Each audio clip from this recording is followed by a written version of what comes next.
اسلام میں مرد کو 4 شادیوں کی اجازت کیوں ہے؟ 3 یا 5 یا اس سے زیادہ کیوں نہیں جائز؟ اس کا جواب ہمیں تسلی بخش دے دیں۔ اگر 5 کی اجازت ہوتی تو پھر آپ کہتے کہ 6 کی اجازت کیوں نہیں؟ اگر 6 کی اجازت ہے تو آپ یہ سوال تو پھر بھی ہوتا۔ اس سوال کا کوئی روڈ نہیں ہے، نہ کوئی روڈ پرمٹ ہے۔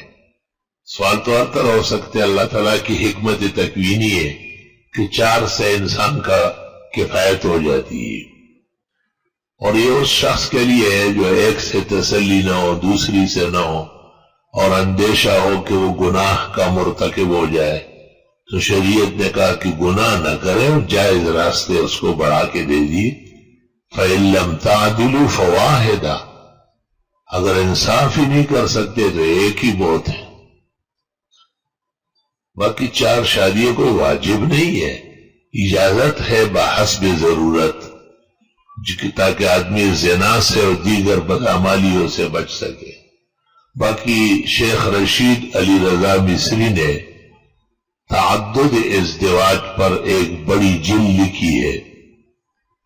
مولانا مناظر حسن صاحب نے تدوین حدیث میں اس پر مفصل لکھا ہے، اور قاری محمد طیب صاحب نے اسلامی تہذیب اور تمدن میں اس پر لکھا ہے۔